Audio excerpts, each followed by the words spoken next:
अस्सलाम वालेकुम जी, मैं हूं एलेक्स पाकिस्तान से आपका होस्ट चौधरी नुमान हबीब। टायर्स वो वाहिद पार्ट होते हैं किसी भी गाड़ी का जो रोड के साथ कनेक्टेड होते हैं। सारी अलाइनमेंट, सारी सस्पेंशन इसी के ऊपर बेस करती है। इसका अच्छी कंडीशन में होना बहुत ज़रूरी है। टायर के ऊपर कुछ डिफरेंट अल्फ़ाबेट्स लिखे होते हैं। हर अल्फ़ाबेट का मतलब क्या है और वो टायर के बारे में क्या एक्सप्लेन करते हैं, आज की वीडियो में यही आपको बताएंगे। हर टायर के ऊपर कुछ प्रोमिनेंट कैरेक्टर्स लिखे होते हैं जो कि स्पेशली नज़र आ रहे होते हैं। जैसे कि इस गाड़ी के केस में 205/55 R16 का टायर यूज़ किया गया है। ये जो कैरेक्टर्स हैं ये बेसिकली बताते ही हैं कि इस गाड़ी के अंदर जो टायर है उसकी विड्थ क्या है, वो किस एस्पेक्ट रेशो पे बेस कर रहा है, मैक्सिमम लोडिंग कैपेसिटी और उसके स्पीड वगैरह के ये कैरेक्टर्स क्या हैं। सो इस केस के अंदर 205 का मतलब है कि इस टायर की जो विड्थ है वो 205 मिलीमीटर है, और 55R का मतलब ये है कि इसका जो R का मतलब है कि इसका रेडियल डिज़ाइन है, और 55 का मतलब ये है कि इसका जो एस्पेक्ट रेशो है वो 55 है। लास्टली जो 16 है उसका मतलब ये है कि 16 इंच के लिए जो अलॉयज़ हैं उनके लिए टायर बनाया गया है। इसके आगे आपको कुछ और चीज़ें भी मिलेंगी, जैसे कि 91V ये जो तीन कैरेक्टर्स हैं बेसिकली ये आपको बता रहे हैं कि इसकी जो मैक्सिमम लोडिंग कैपेसिटी और इसकी जो मैक्सिमम स्पीड है जो ये टायर सपोर्ट करता है वो क्या है। 91 एक चार्ट आप इस टाइम अपनी स्क्रीन पे देख रहे हैं, 91 के इक्वल आ रहा है 615, तो मतलब ये टायर 615 किलो की जो मैक्सिमम लोडिंग कैपेसिटी है उसको बर्दाश्त कर सकता है, और जो टॉप स्पीड है इस टायर की जिस पे ये सेफली जा सकता है वो है 240 किलोमीटर पर आवर। अगर आप टायर चेंज करवाने का सोच रहे हैं तो नए टायर लें या यूज़ भी अगर आप ले रहे हैं तो उसमें एक बहुत इंपॉर्टेंट फैक्टर है जो बहुत से लोग मिस कर जाते हैं। डिपार्टमेंट ऑफ ट्रांसपोर्टेशन की तरफ से हर टायर स्टैम्प्ड होता है, उसकी मैन्युफैक्चरिंग डेट उसके ऊपर लिखी होती है ताकि ये पता चले कि उसकी शेल्फ लाइफ क्या है। टायर बेशक यूज़ नहीं हो रहे, लेकिन जब वो पाकिस्तान के अंदर जो स्मगल्ड होकर आते हैं उनको फिर गोडाउन्स जो होते हैं उसके अंदर काफ़ी देर के लिए स्टोर किया जाता है, इवन जो लीगल वे से भी आ रहे हैं वो भी काफ़ी देर शेल्फ लाइफ गुजारते हैं। इन टायर्स के केस में अगर ये शेल्फ पे पड़े रहे 1 साल या 6 महीने से भी ज़्यादा इवन, तो इनका रबर हार्ड हो जाता है, उसकी वजह से इसकी ड्राइव क्वालिटी पे बहुत ज़्यादा इंपैक्ट पड़ता है। इस टायर के केस के अंदर DOT के बाद कुछ 4 न्यूमेरिक्स लिखे होते हैं। पहले 3 आते थे जो 2000 से पुराने टायर हैं, उसके अंदर जो कैरेक्टर्स हैं वो 3 हैं। वो आप अगर कोई भी टायर देखते हैं जिसके ऊपर 3 न्यूमेरिक्स लिखे हो तो वो बिल्कुल ना लें, वो 2000 जो सन 2000 है उससे भी पुराना टायर है। आज की डेट के अंदर 4 न्यूमेरिक्स वाले टायर आते हैं। इसके जो अंदर जो 4 डिफरेंट कैरेक्टर्स हैं वो बताते हैं कि मैन्युफैक्चरिंग डेट एग्जैक्टली है क्या। इस गाड़ी के केस के अंदर आप देख सकते हैं 1021 लिखा हुआ है, उसका मतलब ये है कि 2021 के 10वें हफ्ते के अंदर ये बनी है, जो कि तकरीबन 2.5 महीने बनते हैं पहले साल के। उस केस के अंदर ये टायर काफ़ी फ्रेश है और इसके थ्रेड्स को देख के भी ये अंदाज़ा लगाया जा सकता है। जैसे जैसे लोगों को अवेयरनेस बढ़ती जा रही है, लोगों को पता है ये टायर कितना पुराना है, इसकी मैन्युफैक्चरिंग डेट कैसे पड़ते हैं, तो उस केस के अंदर जो रिटेलर्स होते हैं अपने टायर अपना स्टॉक फ्रेश रखने के लिए उसको रीस्टैम्प कर देते हैं। वो रीस्टैम्प करते हैं तो आपको कैसे पता चलेगा कि ये फेक टायर है, ये मैन्युफैक्चरिंग डेट है इसकी ये फेक है या ओरिजिनल है, क्योंकि वो आपको पैसे ओरिजिनल के ही लगाते हैं लेकिन वो टायर एक्चुअली होता पुराना है और राइड की क्वालिटी भी बहुत ख़राब होती है। सो वो कैसे पता चलेगा। जो ओरिजिनल आता है वो एम्बोज हुआ होता है। एम्बोज के अंदर क्या होता है कि जो उभरी हुई जो सतह होती है वो सिर्फ कैरेक्टर्स वाली होती है, उसके अलावा उसकी जो सरफेस होती है सराउंडिंग्स वो प्रेस नहीं हुई होती नीचे। जो बाद में ये लोग करते हैं मार्केट वगैरह के अंदर रिटेलर्स, वो क्या करते हैं कि उसको डीबोज कर देते हैं, उसकी वजह से एक प्रॉपर स्टैम्प होती है। जब भी आप किसी सरफेस पर स्टैम्प लगाते हैं उसके जो सराउंडिंग्स होती है वो बैठ जाती हैं।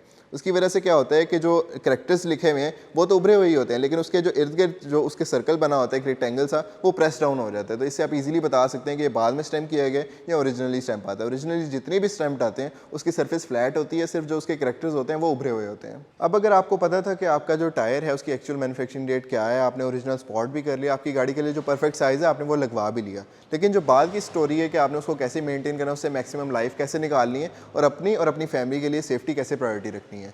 सो ये बहुत से लोगों को नहीं पता होता है कैसे उन्हें मेंटेन वगैरह करना है। तो टायर की कुछ सिम्टम्स भी होती हैं जिससे वो आपको पता चलता है कि टायर में आप कुछ हवा कम ज़्यादा कर रहे हैं या वो गलत रास्तों पे चल रही है, आपकी अलाइनमेंट आउट है। उस केस के अंदर जो इसके ट्रेड्स होते हैं, जो ग्रूव्स हैं इसके टायर के अंदर बने हुए, वो बहुत इंपॉर्टेंट रोल प्ले करते हैं। सबसे पहली बात तो टायर को मेजर करने का कि उसकी कितनी लाइफ रहेगी, एक सिंपल सा मेट्रिक है कि जो इसकी ट्रेड्स हैं इनके कुछ गहराई होती है। वो अगर टायर बिल्कुल फ्रेश है तो 8 मिलीमीटर उसका साइज़ होता है, वो ट्रेड का साइज़ होता है बेसिकली जितना ग्रूव होता है। जैसे जैसे टायर घिसता जाता है चलता जाता है वो ट्रेड का साइज़ कम होता जाता है।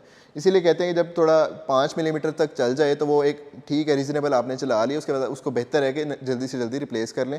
अगर तो 2 या 3 मिलीमीटर के दरमियान इसका ट्रेड रहेगा तो वो बिल्कुल ही टायर ख़त्म हो चुका है और उस पर आप एक रिस्की है उसको रोड्स पे चलाना।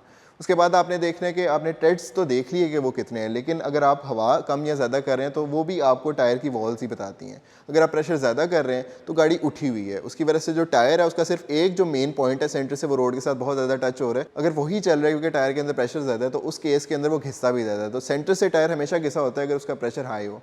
अगर उसका प्रेशर लो है तो गाड़ी का टायर बैठ जाता है और एक चपटा सा व्हील हो जाता है, थोड़ा सा राउंड शेप में नहीं होता, वो चपटे शेप के अंदर होता है। उसकी वजह से जो उसकी साइड में बाउंड्रीज़ हैं वो बिल्कुल फ्लैट होने लग जाती है, वहाँ पे इवन आपको निशान भी नजर आएंगे अगर उसका प्रेशर लो रखते हैं। जैसे इस गाड़ी के केस के अंदर टायर बैठा हुआ है थोड़ा सा। अगर आपका जो अनइवन हो रही है ट्रेड के ऊपर, जो आपकी रगड़ाई है या जो ट्रेड आपका घिस रहा है, अगर वो अनइवन हो रहा है कभी कहीं पे कभी कहीं पे, उसका सिंपल मतलब यही है कि इसकी अलाइनमेंट आउट है, और इसको आप अलाइनमेंट सही कराएंगे तो उसका जो इंप्रेशन है, जो वो रोड के ऊपर जो लोड ले रही है, टायर जो लोड ले रहा है रोड के ऊपर, वो बिल्कुल इवन हो जाएगा। ऐसा नहीं होगा कहीं से ज़्यादा घिसा हुआ है कहीं से कम घिसा हुआ है। तो व्हील बैलेंसिंग या व्हील अलाइनमेंट का इशू हो सकता है। अगर आपको नहीं पता दोनों में डिफरेंस क्या है तो आप पॉपअप पे क्लिक करके ब्लॉग हमारा पढ़ सकते हैं। टायर की जो साइड वॉल्स होती हैं, ये वाला पार्ट, ये भी टायर की कंडीशन में बहुत इंपॉर्टेंट रोल प्ले करती हैं। अक्सर गाड़ी पार्क वगैरह करते हुए फुटपाथ पे लग जाती है या कोई पत्थर वगैरह भी लग जाता है, हमारी रोड्स की कंडीशन उतनी अच्छी नहीं है, उसकी वजह से क्या होता है कि इसमें क्रैक्स आ जाता है। आपने अक्सर गाड़ियों के टायर के अंदर देखा है दीवारों में क्रैक आए होते हैं। सो उसकी वजह से होता ही है कि वो ऑल्दो उसका ट्रेड माइट भी ठीक हो, लेकिन जब आप उसको लॉन्ग रूट पे लेके जाते हैं, हाई स्पीड पे गाड़ी चलती है, तो टायर ब्रस्ट होने के चांसेस बहुत ज़्यादा हो जाते हैं। तो अपनी सेफ्टी को, अपनी फैमिली की सेफ्टी को, इसको प्रायोरिटी पे रखें, और टायर्स अगर आपके क्रैक्ड हैं तो उसको फ़ौरन चेंज करें। और आप जब भी यूज्ड गाड़ी लें या न्यू गाड़ी लें, टायर्स पे बहुत ज़्यादा फोकस किया करें।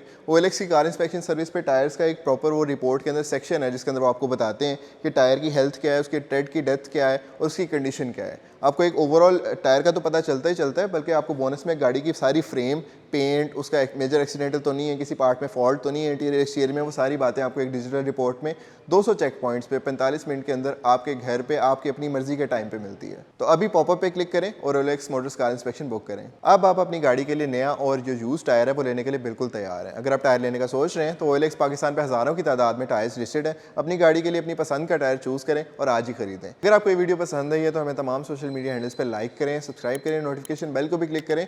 हम सोच रहे थे कि आगे आने वाली आपको इस तरह की एक और गाइड है जिसके अंदर आपको बताएं कि अगर आपका टायर पंक्चर हो जाए तो आपने फ्लूइड जो होता है, किट होती है बेसिकली जो आने वाली गाड़ियों में आ रही है, उसके अंदर आपने कैसे पंक्चर ठीक करना है, या अगर आपको स्पेयर व्हील चेंज करना भी पड़ जाता है तो उसकी एक डिटेल्ड गाइड बनाए आपके लिए। अगर आप वो देखना चाहते हैं तो कमेंट्स के अंदर हमें लाजमी बताएं, और मिलते हैं अगली वीडियो में। अल्लाह हाफ़िज़।